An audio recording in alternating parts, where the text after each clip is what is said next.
Знаеме дека Македонија влезе во портокалова фаза, температурите се зголемија, а со тоа и потрошувачката на самата вода. Јули и август се месеци каде што секогаш имаме најголема потрошувачка на вода, па затоа ова утро на тема дали енормно се зголеми потрошувачката на вода, разговарам со Горан Ковчегарски, раководител на сектор водовод од јавното предпријатие Водовод и канализација. Добро утро и добро дојдовте за почеток во нашата емисија.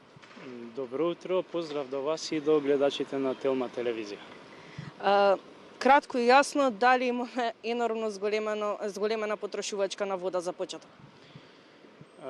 Паралелно со зголемување на температурите, ние бележиме исто така и зголемување на потрошувачката на вода, посебно во изминатите 10 дена, односно изминатите 2 недели. Како илустрација, ако до пред 2 недели некаде просечната потрошувачка била околу 290.000 метри кубни вода, веќе во последниве денови бележиме зголемено потрошување некаде над 324, па доаѓаме дури до 330.000 метри кубни вода на дневно ниво. Како резултат на што се јавува ова, бидејќи верувам дека покрај она употреба на вода за домашни обврски, ова се случува можеби како резултат на диво наводнување на зелени површини, дворови, можеби на асфалтирани бетонски површини? Вака, постојат повеќе фактори кои што во овој период ја зголемуваат потрошувачката на вода. Како што спомнавте, една од причините е дивоградбите, дивото користење на водата. Значи, со самото тоа, граѓаните се стимулираат повеќе да трошат вода, имајќи предвид дека истата не си ги понесуваат обврските, односно трошоците кои што треба да ги сносат. Меѓутоа, овде би сакал да напоменам дека согласно Законот за водоснабдување и одведување на урбани отпадни води, член 23 и 37 ги третираат овие, значи, диви приклучоци. Постои можност, механизми, односно комуналните инспектори на општините и комуналните инспектори на градот Скопје можат да изречат прекршочна пријава за сторено кривично дело.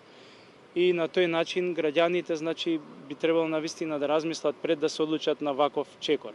Постои официјален, регуларен начин каде што они можат да се обратат во нашето предпријатие, уредно да си понесат барање за приклучок. Тоа ќе се спроведи и на тој начин, значи, ќе можат да ги користат услугите на нашиот систем. Други фактори кои што допринесуваат за зголемената потрошувачка на вода се исто така како што споменавте, наводнување на тревните површини, наводнување на бетонски асфалтни површини со цел да се во овие летни горештини разладат тие околини. Исто така наводнување на земјоделски површини, тоа најчесто се користи во руралните средини и не е мала појавата на полнење на базени, значи со поголем квантум на вода. Сето тоа допринесува да онаму каде што навистина има потреба, оние граѓани каде што навистина имаат потреба од водата, ја немаат во доволни количини. Исто така спомнавме дека водата треба исклучиво да се користи за пиење и за оние основни санитарни потреби во домашни услови. На тој начин би се овозможило едно порационално трошење, трошење кое што нема да предизвикува оптеретување на нашиот систем, а со самото тоа и сите оние граѓани кои што треба, значи, првенствено да користат водата и за кои што е наменета да ги користат нашите услуги. Колку ова нерационално трошење на водата, оптоварување на самиот систем представува проблем за јавното предпријатие Водовод? Секако дека представува проблем и со самото тоа што, значи, системот подинамичен, кај нас се појавуваат и почести дефекти. Ние како предпријатие деноноќно сме на терен, присутни сме и максимално вложуваме напори сите оние настанати дефекти кои што допринесуваат за дополнително, значи, трошење на водата, односно протекување на водата која што не би се користела, да ги санираме тие дефекти благовремено и на тој начин водата повеќе да задржиме во нашиот систем. Пред малку говоревме за она диво наводнување на зелени површини, дворови и слично, па да ве прашам, имате ли некоја предпоставка, можеби колку вашите служби ги ловат оние диви приклучени корисници на самата вода? Колегите од контрола, значи се постојано на терен и има доста случаеви каде што ние детектираме, односно констатираме диво приклучување во нашиот систем и се превземаат сите потребни мерки кои што ние како предпријатие ги имаме и на тој начин ги превенираме тие диво приклучени корисници. Дали ова би довело до зголемување на самите сметки? Па логично е, со зголемување значи на потрошувачката, оние корисници кои што ја плаќаат водата ќе имаат изголемени сметки.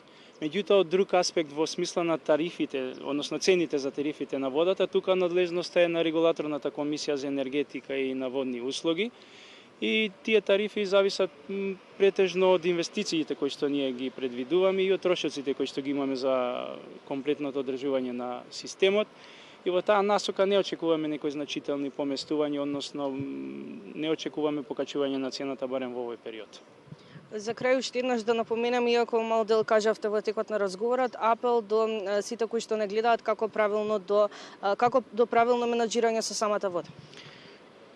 Вака, јас менаџирањето со самата вода би го поделил во два сегменти. Првиот сегмент зависи од нас како предпријатие, ние тоа го правиме, односно правиме максимална оптимизација за користење на техничките и човечките ресурси, почнувајќи од каптажите Рашче 1 и 2, преку магистралните цевоводи, примарниот и секундарниот дел од цевоводот, пумпните станици, резервоарите, бунарските подрачја кои што еве ја користам приликата во моментот да кажем дека истите се спремни, доколку има потреба ние можеме дополнително да внесеме вода од бунарските подрачја во системот. Меѓутоа, вториот дел зависи најмногу од граѓаните. Како што рековме, совесното и рационалното користење на водата, првенствено за она што таа е наменета, ќе донесе значително во обезбедувањето на доволни количини на вода за сите корисници на нашиот систем. Ви благодарам многу. И благодарам и на вас.